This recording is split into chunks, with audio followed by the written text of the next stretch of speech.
evening, everyone. Welcome to the March 3rd regular meeting of Council. I'd like to first recognize that we are gathered on the traditional territory of the Snuneymuxw First Nation. Our clerk tonight will be Ms. Sheila Gurry. All councillors are present tonight, save for Councillor Armstrong, who's away.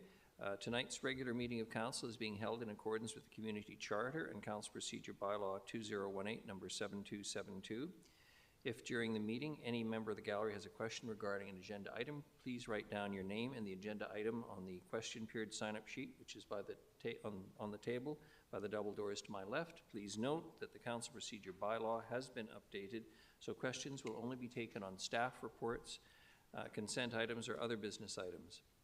Before we start the meeting, I would like to take a few moments to remind those who are attending in person about the rules of decorum for all council and committee meetings.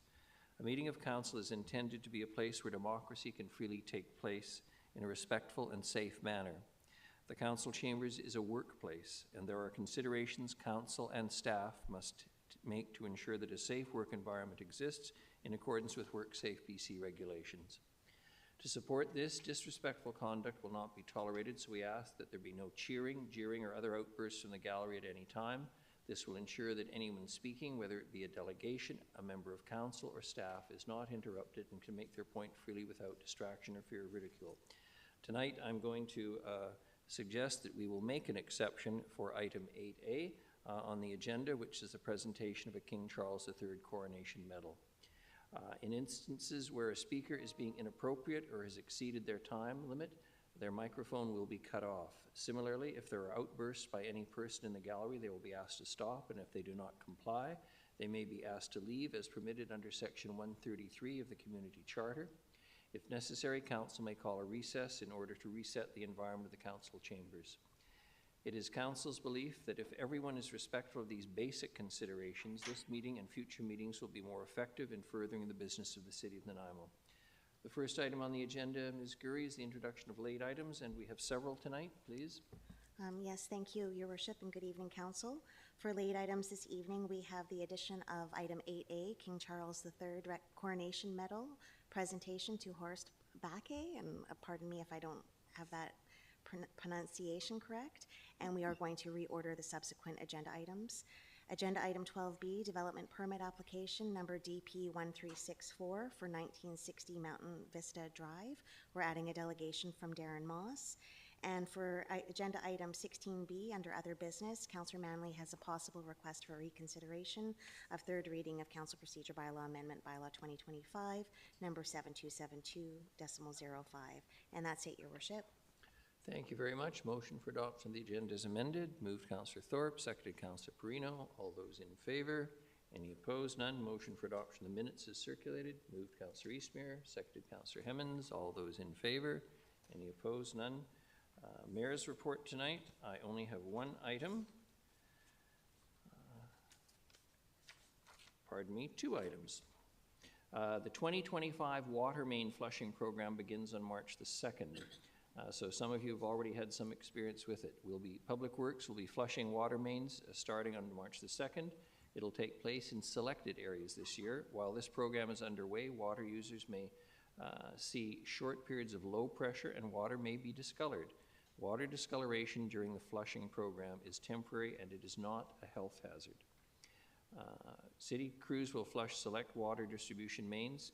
Clean drinking water is flushed at a high velocity through water mains to ensure that all piping is refreshed and any minor sediment within the pipes is removed.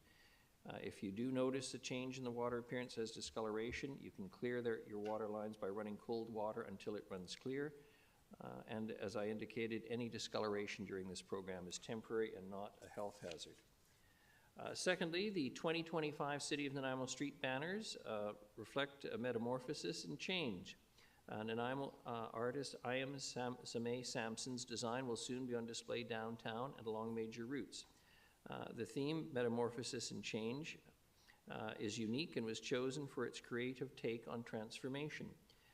Interested artists were asked to consider the themes of metamorphosis, change, and transformation in the world around us. And her design reflects the idea of change with the image of a butterfly in an abstract, fragmented form. Vibrant shapes come together, demonstrating how changes can feel both familiar and unfamiliar, seamless yet broken. It symbolizes gradual, harmonious change while the fragmented geometric shapes, broken apart but reassembling in a new form, represent the unpredictable and challenging side of transformation. It's pretty exciting, and we're delighted that they move, having been born and raised in Kazakhstan, where her passion for drawing began at an early age. At age 17, she moved to Vancouver, pursued her studies in 3D animation at Langara College. And during her time in Vancouver, she met her husband, and very wisely, together, they made the decision to move to Nanaimo, where they currently reside. I think you're all going to love the banners this year. We have nothing to rise and report, Ms. Gurry. In terms of presentations, I'm going to turn the floor over to our Member of Parliament, Lisa Marie Barron, the Member of Parliament for Nanaimo Ladysmith. Ms. Barron, good evening and welcome. Well, thank you so much. Good evening, Mayor and Council. It is such an honor to be here today as the Member of Parliament for Nanaimo Ladysmith to present a very special medal to a resident of Nanaimo that I'm happy to both acknowledge and celebrate. This evening, it is an honor to present the King Charles III Coronation Medal to Horst Bacquet. The King Charles III Coronation Medal is the first Canadian commemorative medal to mark a coronation, being awarded to deserving individuals across the country for significant achievements in their communities. Horst was unable to attend the recent ceremony where I presented medals to 19 other residents ranging from Lanceville to Ladysmith, and so I wanted to make sure Horst was provided with the opportunity to be acknowledged and celebrated. I am so appreciative of each of you for taking the time to celebrate Horst Bacquet alongside me and the tireless work and contributions he has made to the lives of people in this city that we all love and call home. For those of you who may not know Horst, Horst Bacquet is a retired nurse, senior public health care manager, and a longtime AIDS activist who moved to Nanaimo in 2016. Horst immediately began making a positive mark in our community, being influential in founding Reaching Out Assisting Refugees, or ROAR. Horst works tirelessly alongside local, dedicated volunteers to resettle LGBTQ+ refugees fleeing serious persecution from around the world to safety here in Canada, where they are welcomed with wraparound supports to begin new lives with respect, dignity, and safety. Thanks to Horst Bacquet's dedication, organizational and mentoring skills, and incredible community sponsorship groups through ROAR, 7 newcomers to date have been brought to Nanaimo, with more waiting abroad. There is nobody better to speak to the important work of ROAR than Horst, and tonight I want to also take a moment to highlight the positive impact that Horst Bacquet's work has had on so many. Horst, it is my honor to present you with the King Charles III Coronation Medal and to thank you for all you do. If you want to come on up.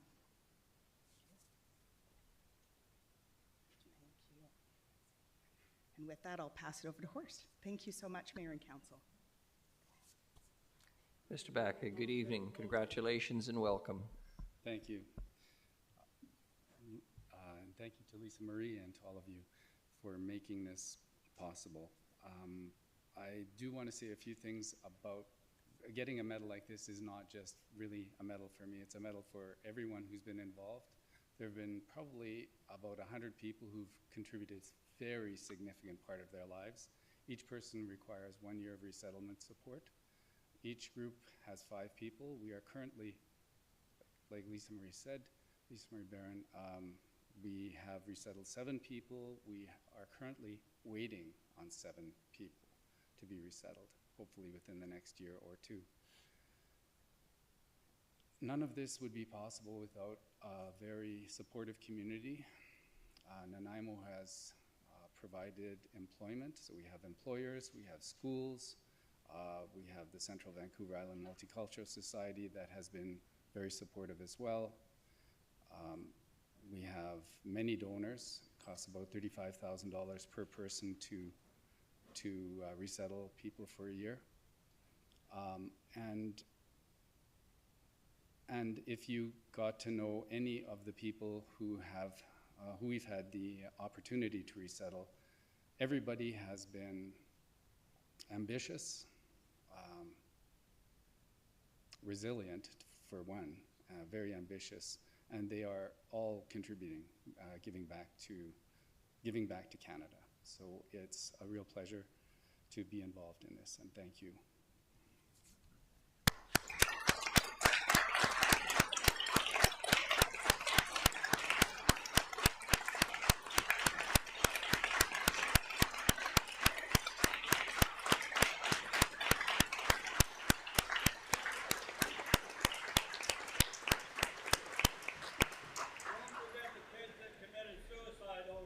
Excuse me, sir, please sit down and be quiet.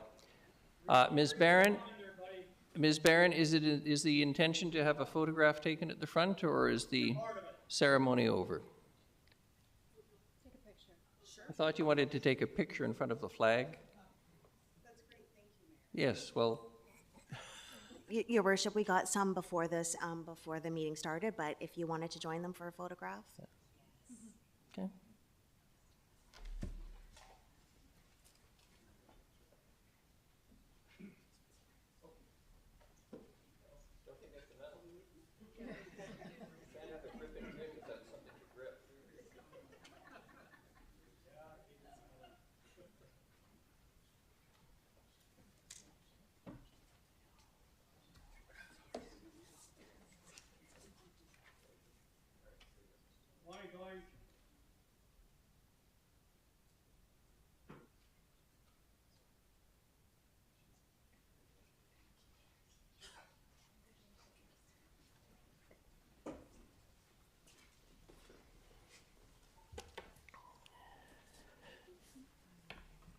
Thank you very much, everyone.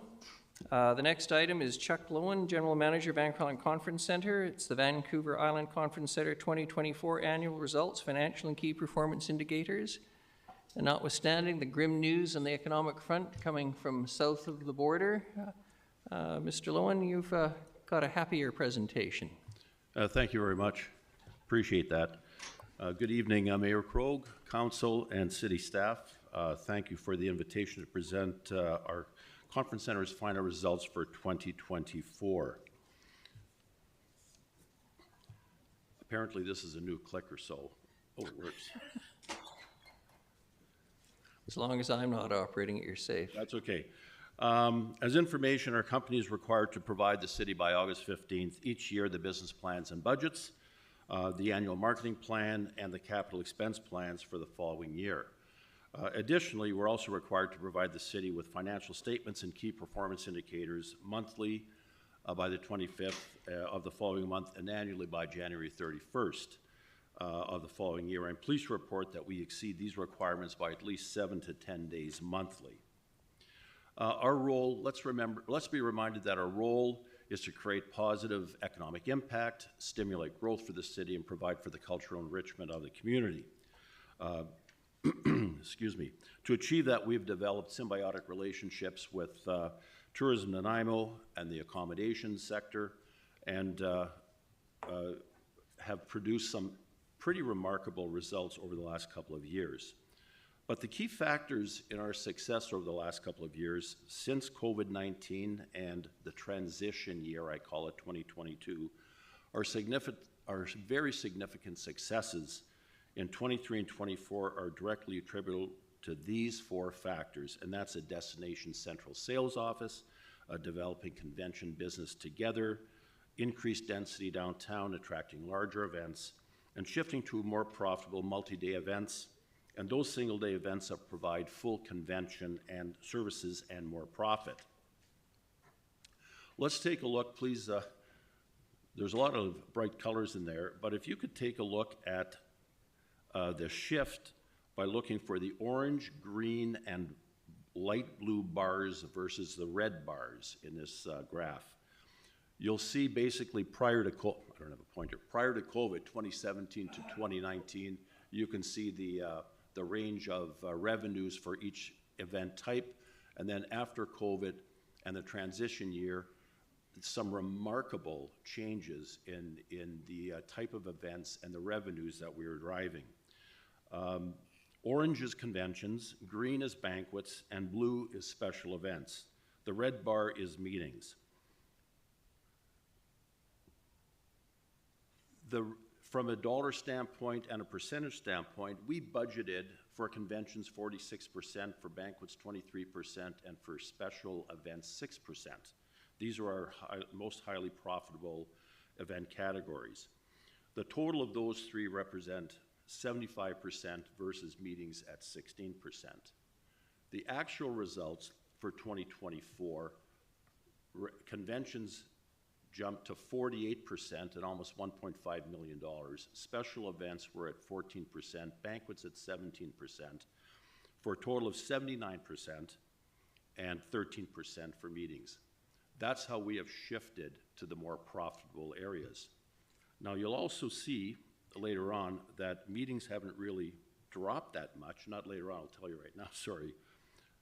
We went in those three highly profitable categories from 1.9 million a year for our budget to more than 2.4 million, so over $500,000 more, and with the meetings category only decreasing by 36,000. So we'll take an additional $500,000 with big profit if we can lose $36,000 at medium-sized profits. For 2024, our achievements are continued collaboration and integration, eclipsing pre-COVID business tourism, and the greater event mix shift and continued financial success, which is going to be a refund of $309,000 to the city. From a financial results standpoint, this is a condensed P&L statement. It shows 21% increase in gross revenues for events of almost $540,000, a total event operating income increase over budget of over $290,000, and over $300,000 reduction in the city's budgeted investment. You will recall I don't like to use expense, I don't like to use subsidy, I don't like all those terms. I like investment and ROI, return on that investment. So this slide actually is wrong, and I found that out about 2 hours ago, but we haven't been able to change it. The only wrong number, it's understated in the participant days, so I'll give a proper slide to the city after this presentation. But we'd like to illustrate the results here. 2024 produced almost 29,000 delegate days, over 65, not 42, over 65,000 participant days, and $11.275 million in economic impact from conventions and conferences alone. So all the banquets that you saw, all the meetings that you saw, all the special events that you saw, none of that is included in our calculation of economic impact. So, and even without the other impacts, 11.3 million is a record for us since we've opened up this place, and we continue to keep going in the same direction. Since our company has taken over in 2017, even with the 2.5, I call them 2.5 COVID impacted years, we've produced over $57 million in economic impact for the city, and overall, since its inception in 2008, has produced $110 million. The net investment ROI and refund, there's my terminology here. Since 2017, we've reduced the city's annual investment by almost $1.4 million over those particular years, providing more than $57 million return, and the net investment by the city over that time has been $6.7 million. So I would certainly go out and borrow $6.7 million if I got a $57 million return on that.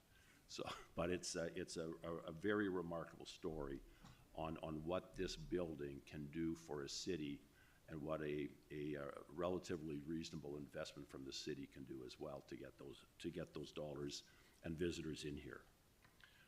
We also have key performance indicators. As you can tell, I'm making this very short compared to my previous presentations. We also have key performance indicators that we report on a quarterly and annual basis, part of our agreement. So the multi-day non-residential conferences, conventions, and events, we had a total of 40 events, 27 were multi-day, 13 were single-day. Total event days, 571. Delegate days, almost 29,000. Economic impact, we've talked about already, $11,275,000. MOU compliance, 100%. Single-day meetings and events, 459. So we don't even include any of the economic impact of those 459 single-day meetings and events in our numbers. Trade and consumer shows, we've had 10 straight trade and convention consumer shows, but most multi-day and even single-day conferences and conventions also have a trade show component within them. So you can really see that we've gotten more than just 10 trade shows. We probably have more in the line of about 30 when you include the ones with the conventions as well. Participant days, that's basically turnstile of all events over 65,000. And our customer satisfaction Google rating is 4.3 out of 5 stars. That comes from 230 reviews. Community use, if you'll remember, we built a complete new pricing strategy for community users. We had 45 events last year under the community use category, and we're tracking much higher this year, so that we're giving our community organizations and associations and nonprofits an opportunity to hold their events here and at a very reasonable price. And then the financial results, of course, the net profit and loss improvement of $309,000, which the city will be receiving a check for within the first quarter, so before the end of the month. That is my presentation for the day, or for the evening. I have 4 more slides, but they're just a repeat of our budget presentation in October, or November, I should say, and that's just to basically provide some continuity and transition into 2025. Unless there's questions on those, I thank you very much for the opportunity, and if there's any questions or comments, I would be pleased to take them now. Mr. Lewin, thank you very much. Much appreciated. Councillor Perino? Thank you, Your Worship, and a question through you to Mr. Lewin.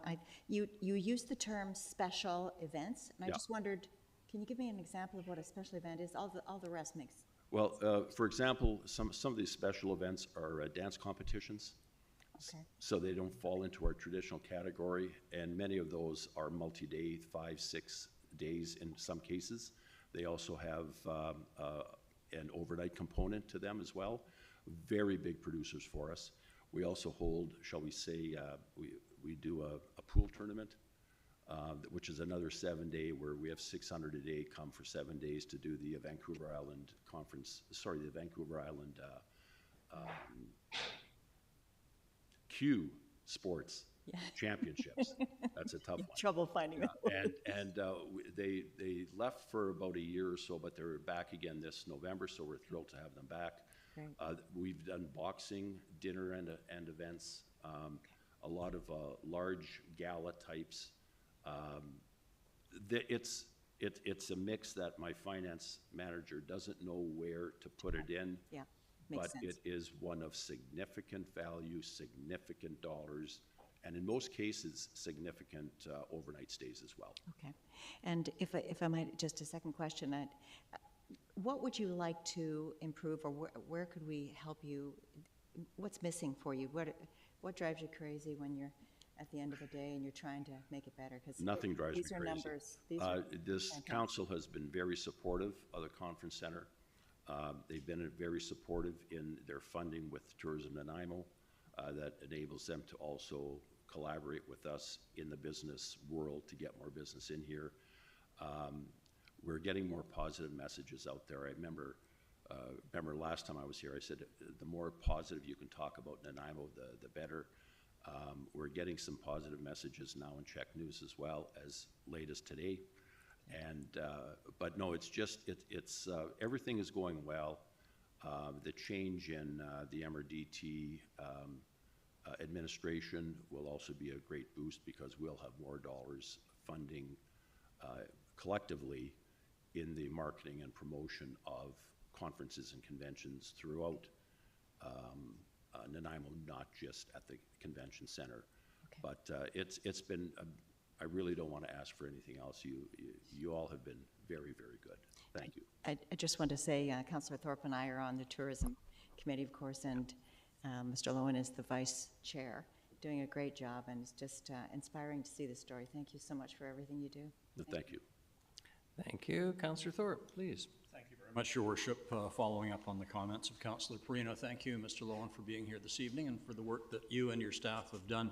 I'm very impressed with the change in what I'll call the culture of the conference center and the successes that you've achieved, and especially the work that you personally have put into collaboration with various partner groups in town, such as the Chamber of Commerce and Tourism and the Hospitality Association and so on. That's remarkable, and it's really showing not just literal profits, but profits in many ways. I do have a question because I think some of our listeners or viewers might be interested.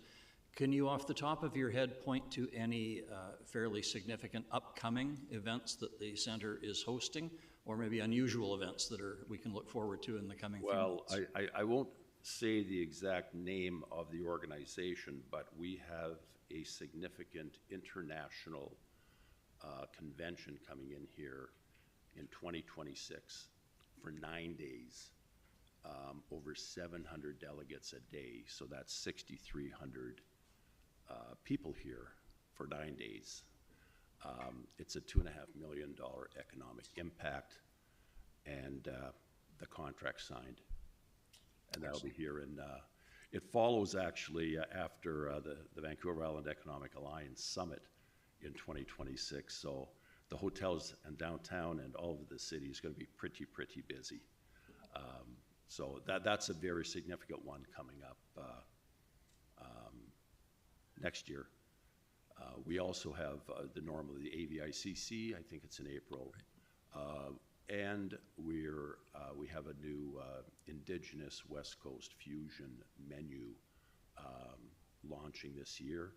And I believe AVIC, I know that they've selected one of the Indigenous offerings for one of the meals at that time. So we're hopeful that more people will like it.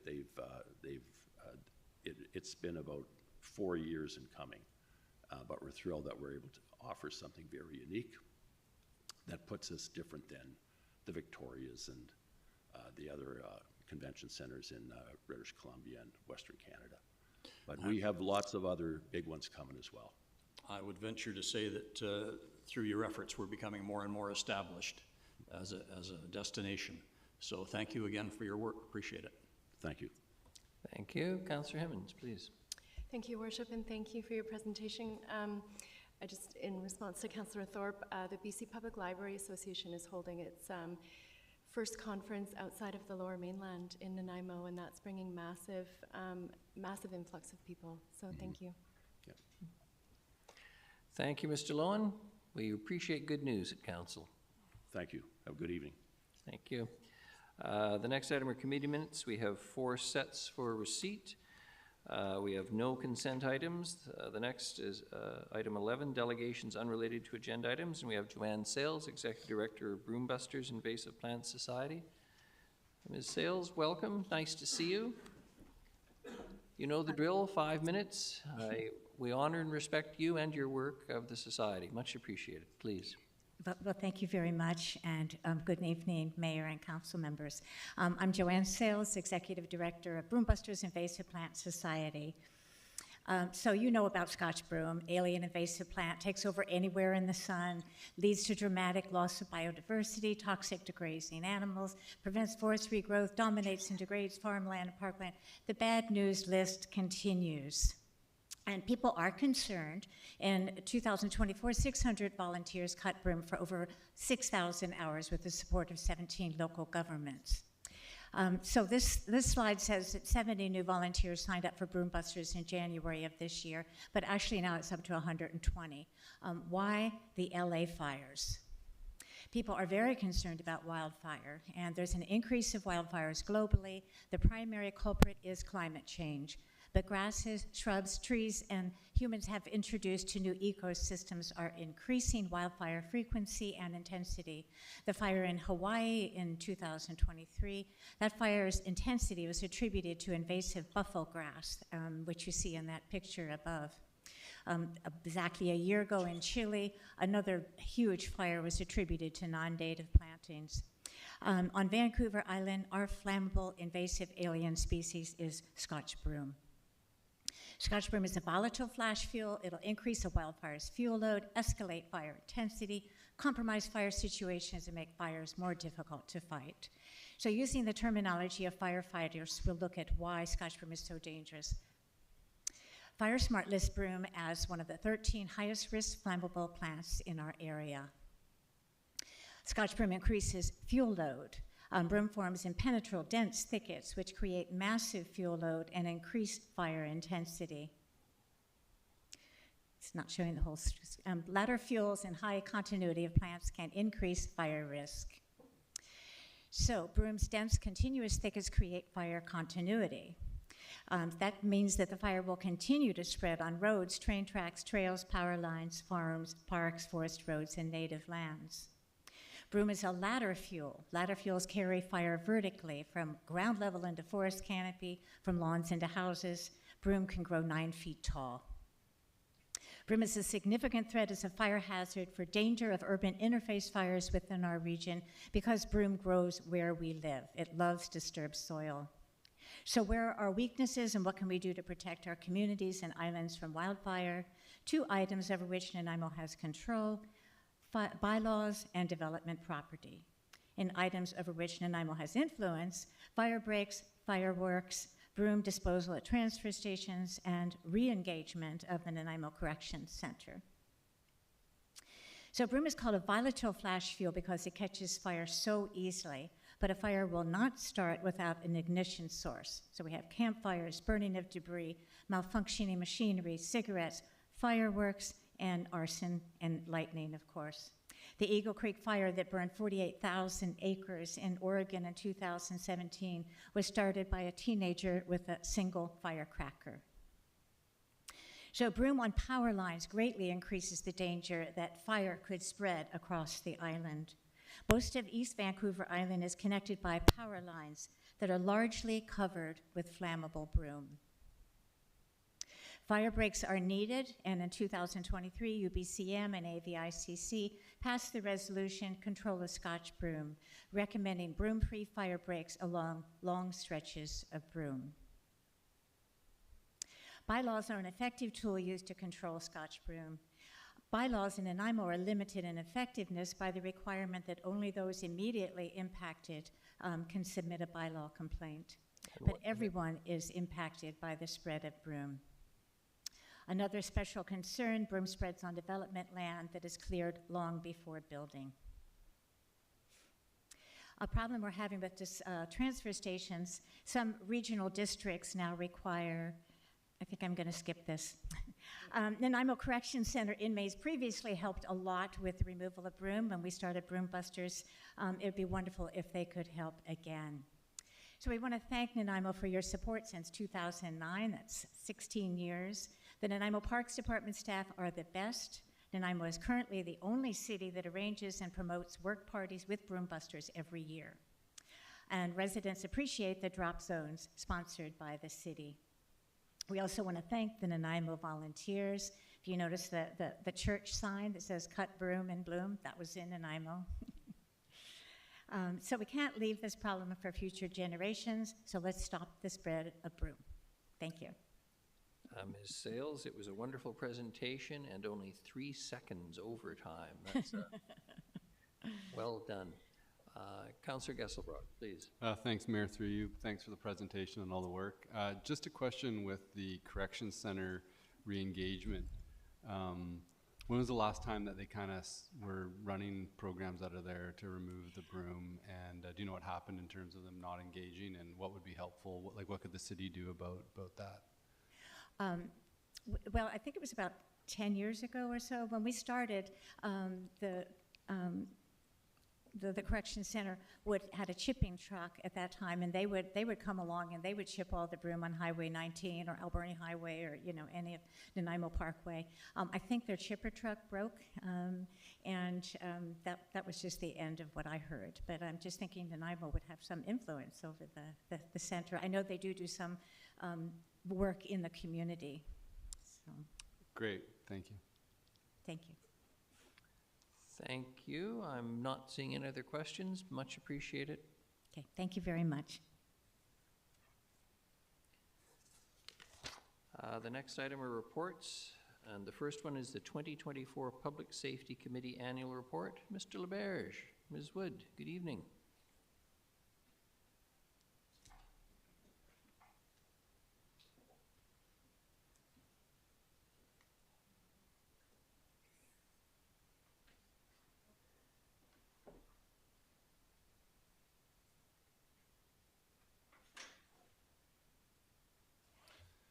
Good evening, Your Worship and Council. I'm going to be really brief in my comments this evening. I respect the fact that the Council gets all the minutes of the Public Safety Committee, and I don't have to repeat all of it tonight. Ms. Wood provided a wholesome summary of the activities of the committee over the 6 meetings they had in 2024. And just for the benefit of the folks that are listening in, they focus on 6 main themes: transportation safety, crime prevention, homelessness, addiction, and community impacts, health and wellness, advocacy, and education. So with that, staff to this evening is just providing the report as required by the council guideline requirements, and we're seeking any direction you may have on the themes and work plan items you'd like the committee to focus on in 2025. And I'm mindful we have Councillor Eastmer here, who's one of the co-chairs, who might want to elaborate on any of the work that they've done or priorities that she sees. So I'll pause there. Thank you. Thank you very much. Councillor Eastmer? Challenging political waters? I hope not.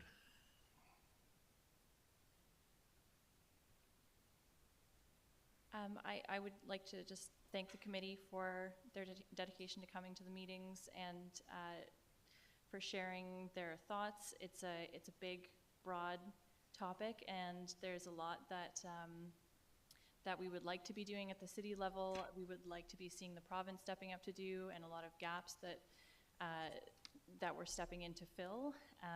And I think, of course, there's a frustration at the committee level and reflected here at the council table and across the province with municipalities struggling to deal with public safety issues that are really the result of federal and provincial downloading and gaps that we see there that we can't necessarily fully address at the municipal level. So I think the work plan reflects, you know, the very broad scope of the nature of public safety issues and some of the challenges we run up against in terms of resourcing. But I think there's also a really good reflection of a lot of the work that the city is already doing. So I thank staff for their time with this committee and to the committee members, and appreciate council having a look at the work plan that the committee has come up with.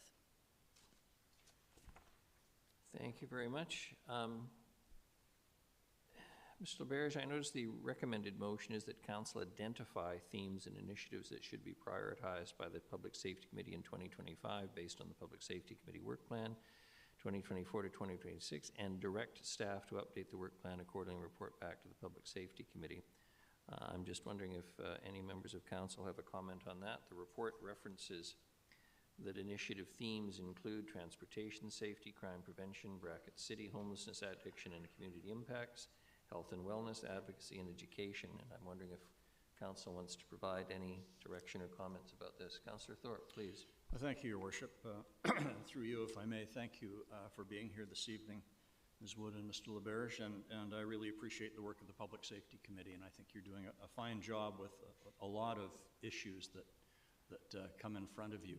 I certainly have no qualms supporting the initiative themes that you've included in the report, and I guess I would, Your Worship, welcome any thoughts of, again, Co-Chair Eastmuir from the committee, but also I'm a little concerned having this discussion without the other co-chair, Councillor Armstrong, being present to give her Who input. just appeared on the screen, Councillor Thorpe. Your wish is perfect. Is granted. Perhaps and we'll let Councillor Armstrong go has some next. input. Thank you. Thank you very much, Councillor Thorpe. Councillor Armstrong, good evening.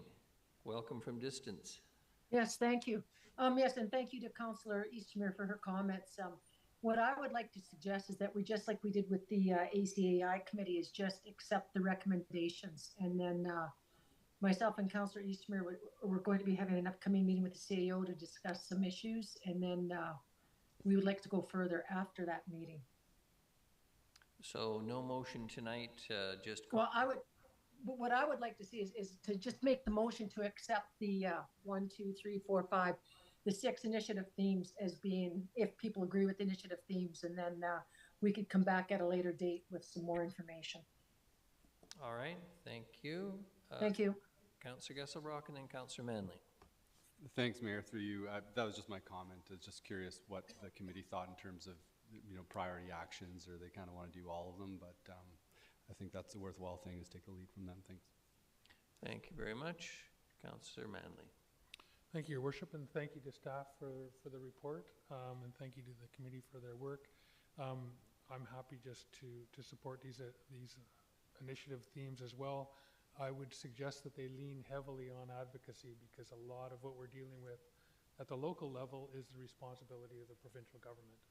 And sometimes, it just feels like an uphill battle to try to deal with the concerns of citizens around public safety when the province has really failed us in a number of ways on that issue. Thank you.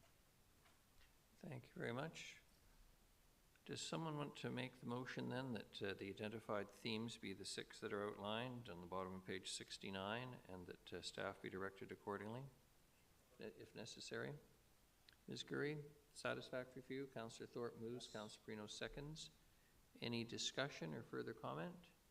Not seeing any. All those in favor and any opposed? None. Motion carries. Ms. LaBerge, Ms. Wood, thank you very much. Appreciate it. The next is development permit application number DP 1364-1960 Mountain Vista Drive. Mr. Holm, you're going to introduce that. Good evening. Welcome. Good evening. Thank you, Your Worship. And I'll just briefly introduce it. As I understand, Darren Moss here to represent the ownership group will be presenting as well. Property outlined in red overhead or on the screen lies between the new extension of Mountain Vista Drive through to Rosstown Road, and as well between there and Powderworks Road, which is right adjacent to the new Midtown Gateway project. So well situated near the intersection of Bowen and Northfield. And what's proposed here is a 93-unit residential development under the R6 zone. The official community plan designation is suburban neighborhood. This is, and I'm sure Mr. Moss will touch on, this is a brownfield site that's been remediated recently through subdivision. And what's proposed is 3 buildings in 3-story form. These would be rental multifamily buildings, a mix of units, as well as an amenity building. A number of variances proposed, including building height, fence height, number of parking spaces, and the percentage of small car parking spaces. I won't say too much more. Happy to answer questions, but I'll leave to Mr. Moss to present the project more thoroughly. Thank you. Thank you very much. Mr. Moss, good evening. Welcome as a delegation. Just introduce yourself for the record, 5 minutes, and I'll let you know when there's a minute left. Thank you. Good evening. You. Good evening, Mayor and Council. My name is Darren Moss. I live at 2143 Aaron Way. Here to give some background on the DP presentation for 1960 Mountain Vista. Lumiere is designed to bring a unique rental experience at Central Nanaimo that prioritizes sustainability, renter experience, community, and connections.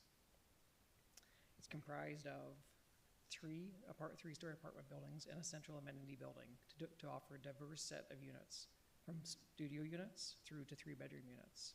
The central amenity building is intended to encourage engagement of the residents to create a sense of community. Critical to this design is our landscaping. Our landscaping and buildings are designed to play off each other and to encourage residents to engage with nature. The south half of this site is a 1.2 hectare forest that's being grown as part of the remediation of the site, and we want to encourage that interaction. This site has a deep-rooted history in Nanaimo's mining culture. It was originally a lake, and it was infilled during the coal mining operations. It was remediated during an 8-year-long subdivision process and received a risk-based certificate of compliance from Ministry of the Environment confirming that the site is appropriate for residential redevelopment. One of the realities of this risk-based certificate of compliance is that it makes it difficult to build residential property for sale, as any potential buyer and their mortgage partner would have to be comfortable with the underlying soils and any long-term risk associated with that. So it does push the property towards a single owner and rental properties. The buildings we're proposing outline, are carefully outlaid to avoid the existing mine workings on the site and to emphasize the connection with that private forest on the south. The transportation context of this site has changed dramatically in the last few years. In 2018, when the off-street parking bylaw was first introduced and adopted, it was designated as Area 1, which is the most vehicle-dependent option available and similar to any site in Hammond Bay.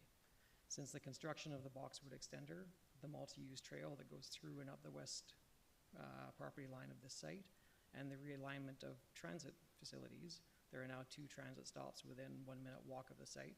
We believe this site offers a strong connectivity to multimodal transportation.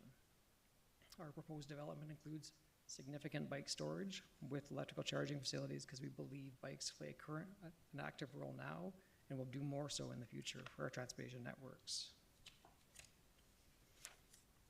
We also prioritized energy efficiency and building resiliency through our building form, materials, and mechanical systems. The simple stacked, non-articulated building facade optimizes energy efficiency and building resiliency. The Juliet-style balconies minimize envelope penetrations, cold bridging, and potential leaks into the future. Every building will meet or exceed Step Code 3 of the Energy Code, as well as incorporating many other other systems in the building to encourage environmental stewardship. Our central amenity building is intended to foster a community where different generations, different cultures, and different backgrounds can engage in a meaningful way to create a community. The central space is glazed to encourage engagement of all activities from other residents in the space. In keeping with Nanaimo City Plan's goal for an active street face, all residential units that face Mountain Vista have a street patio with transparent metal guards to create a strong connection to the site and the street. The proposed design creates the density necessary to offset the costs of this challenging site. We believe Lumiere aligns strongly with City Plan's objectives for brownfield redevelopment. 1 minute, Mr. Moss. Thank you. In particular, City Plan encourages City to facilitate creative redevelopment of our brownfield sites and enables the use of density to encourage the preservation of open spaces. We are not requesting additional density, but we are requesting a consideration of a height variance and parking variance to enable this site to move forward in a financially responsible way. During our public engagement, we heard from our neighbors, and we heard concerns around building form, overlooking backyards, and transportation impacts. We worked collaboratively with our neighbors and incorporated many design changes to mitigate these challenges. I'm happy to say that we now have buy-in from our neighbors, and while they are still frustrated with the traffic impacts of Boxwood Extender, potential missed opportunities during the initial subdivision, they support the project in its current form. So thank you for your time tonight, and I'm here to answer any questions you may have. Thank you very much. I have a question before I go to Councilor Perino. Was this part of Fred and Jerry Barr's old property? A part of Your it, father yes. might be able to answer No, that. He's it's- nodding his head, It yes. definitely is, as before it was subdivided into 2 and the city bought 1, yeah. Thank you. Just aging myself. Councilor Perino. It's okay. I won't even respond to that one. Thank you, Your Worship. I just a question through you to Mr. Moss. You said that there's going to be a forest area. Is that correct? Did I hear that correctly? A forest area? That you were building a forest area, or because it's pretty flat at the moment? Oh, so the buildings are sited to really respect the existing mine workings. So there's a mine shaft on the site that we have to keep the buildings away from, and then to engage with that private forest. Is that the part? I thought I heard, it was hard to hear just at the beginning, but I thought you spoke about a forest. Oh, the forest, yep. So Yes. there's a 1.2 hectare private forest that was Yes. part of the remediation strategy that's Okay. being grown right now from juvenile trees through Good. to a forest, and it's covenanted and protected into time. Okay, perfect. I was very pleased to see that. The other piece, I was also very pleased to see that this is rental, because that's what we need, so that's good news. If this project does go forward, what buildings would you be building first? What's the order that you're looking at? See, easy to say with the building numbers, but doesn't make much sense. So know. top left is the first building to go, begin construction, then it'll be the one right below it, then the central building, then the building on the right. Okay. But the intention is that it gets built as one continuous build. It's not meant to be a multi-year phased project. Thank you. Yes, yes, much appreciate that. Thank you so much. Thank you, Your Worship. Thank you. Councillor Thorpe, please. Thank you, Your Worship. Through you, if I may, I do have a question for Mr. Moss. Thank you for being here. My question comes under the section of our staff report under proposed variances and parking, and it references the applicant proposes to include TDM measures, transportation demand management, that would be secured as a condition of the permit to further reduce parking demand. Can you explain to me, please, or clarify what is TDM and what does that look like? Yeah, for sure. So when you go for a parking study, you go to a consultant and ask them to do an assessment of other similar buildings in the community. They then provide a parking count based on ICBC parking counts at those properties, and they come up with a recommended parking ratio for an apartment building. And if you want to go below those parking ratios, you use different tools. So whether you use a car share, whether you use additional bike parking, or more sort of a non-standard electrical bike storage, there's a bunch of tools that can be used to justify why you were decreasing below that. In our case, the recommended parking was about, I think it was 92, and we're providing 99. So we don't actually need any traffic demand measures beyond the actual study, but we also did agree with the city staff to include 4 non-standard bike storage units in the secured bike storage area in the amenity building. All right, thank you. No problem. Thank you very much. I'm not seeing any further questions. Councillor Brown moves the recommended motion. Councillor Hemmons seconds. Any discussion? Councillor Eastmere, then Councillor Gesselbrock. Thank you. Darren, thank you for or Mr. Moss, thank you for the presentation. And I just wanted to note that the design panel did have a few recommendations which were addressed, highlighted in the staff report, including the incorporation of on-site visitor parking and better short-term bike racks. They have changed the gravel material on one of the paths to more of a hard-packed base for improved accessibility, so really appreciate seeing that, as well as the addition of more trees. And I'll note that the design panel was a little bit split on the parking variance, but I think we came to an understanding that because the area is very well served by transit, and because of the number of bike parking spaces that you have included in that really interesting central building with the shared bike parking, which is sort of an innovative strategy for sure, we did see why the parking variance works on this project. So thanks for bringing it forward, and it's a beautiful looking project. Thank you, Councillor Eastmere. Councillor Gesselbrock, please.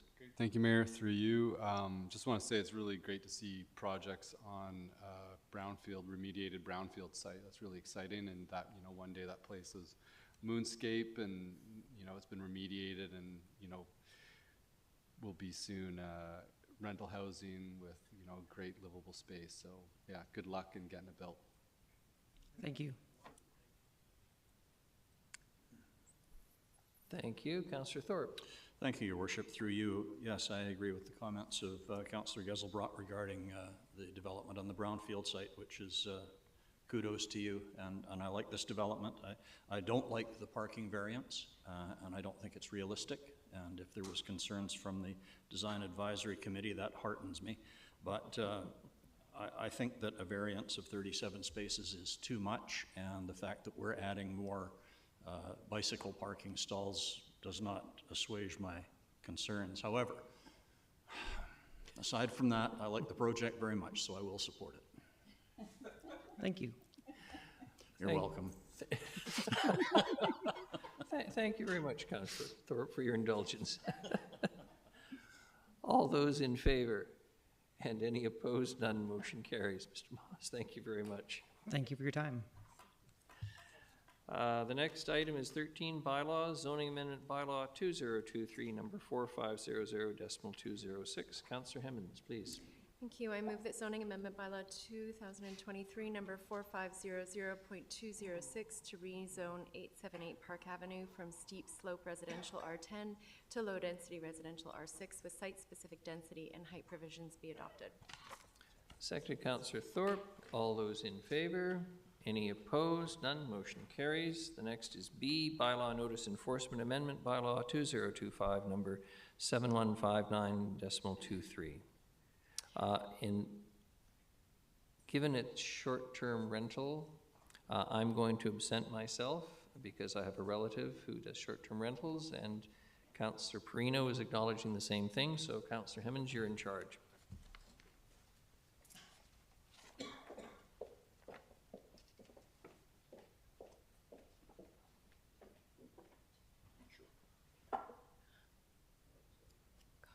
Councillor Thorpe. Thank you, Chair. I'll move that bylaw notice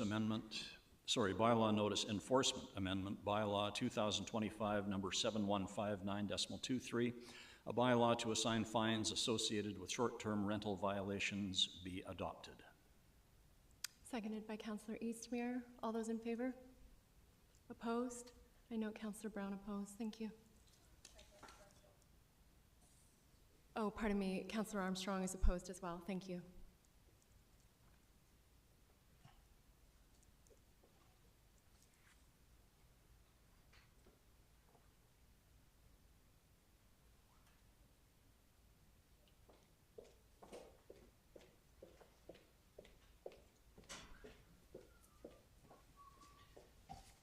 Thank you, Councillor Hemmens. The next is C, officer designation and delegation of authority amendment bylaw 2025, number 7353.03.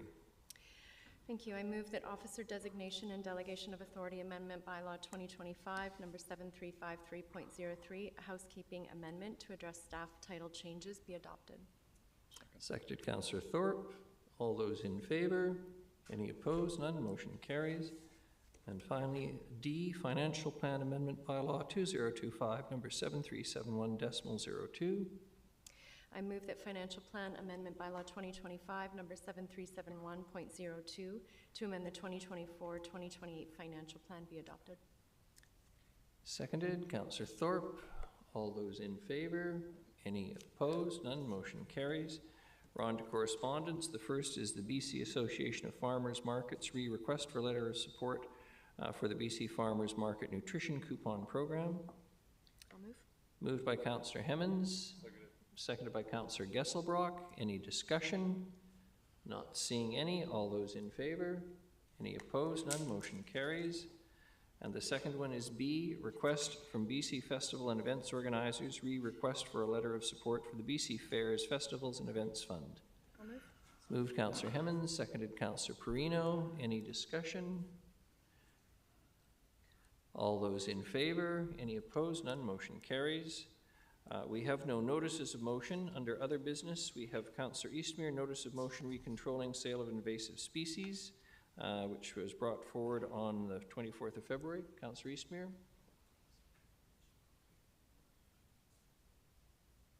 So the motion is that... Sorry, there we go. Thank you.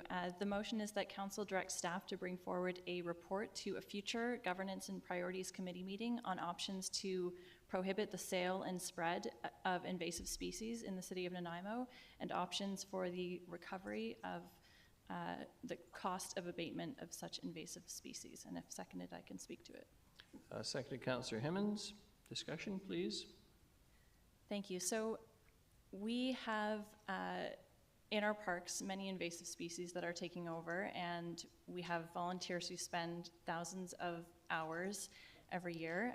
You know, we heard from Joanne from Broombusters earlier tonight, and I have to imagine that if we had a time machine, she would like us to go back and ban the sale of Scotch broom. And so we're seeing sort of the same thing playing out with species like English ivy and and Daphne or spurge laurel. And so, for example, if you go into Colliery Dam Park, you'll see the trees being choked by ivy and the forest floor covered in Daphne.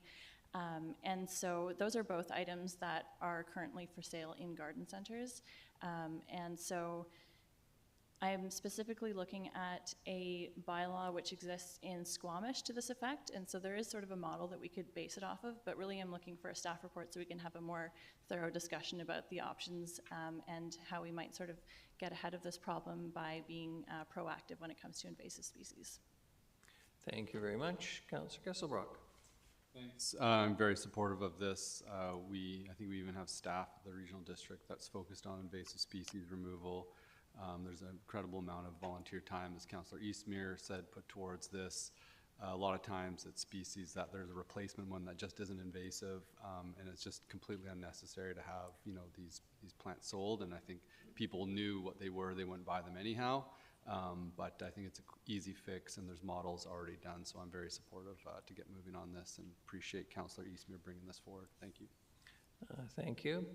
I'm very happy to support the motion. I'd be a lot happier if the provincial government would step in and bring in appropriate legislation respecting the entire province. Broom ain't just a problem in Nanaimo, as everyone has noticed, and Daphne, and the other invasive species that Councillor Eastmere recognized. Having said that, Councillor Thorpe, please. Yeah, thanks, Your Worship. I'm sorry, I don't think I can support this. I recognize the problem with broom, of course, is the common culprit, but we seem to be targeting here nursery sales to private individuals for their home gardens, and I don't think that's the source of the problem. So I hesitate to limit people's personal choice. If they choose to plant Daphne or even English ivy in their garden, then good for them. I don't think it addresses the main problem of the wilderness aspect of invasive species, which, as I believe you said, is more of a provincial mandate. So because I think this is targeting the wrong people, I don't think I'm prepared to support it. Thank you. Thank you very much. Councillor Perino. Thank you, Your Worship, and a question through you. This is to bring a report to a future Governance and Priorities Committee meeting, right? So there's nothing that is saying this is what we have to do immediately, which is why I would be voting in favor, because the discussion needs to be at that committee level, whether or not are we talking about nurseries, are we talking about our public parks? Where is it best to look at this? Where isn't it? So we need more answers before we do anything. So for that reason alone, I'll support it. Thank you. Very good. Thank you. Not seeing any further discussion. All those in favor? And those opposed? Everyone's in favor except Councillor Thorpe. Motion carries. Thank you. The next is Councillor Manley, request for reconsideration of motion re-council procedure bylaw, amendment bylaw 2025, number 7272.05, and prohibited use of electronic device. Councillor Manley. Thank you, Your Worship. I'm going to withdraw this motion at this time. I'm not 100% comfortable with the bylaw as it's worded, but I will be bringing a motion forward for consideration at a later date. Thank you. Thank you very much. Question period, Ms. Gurry. Do you have some questions?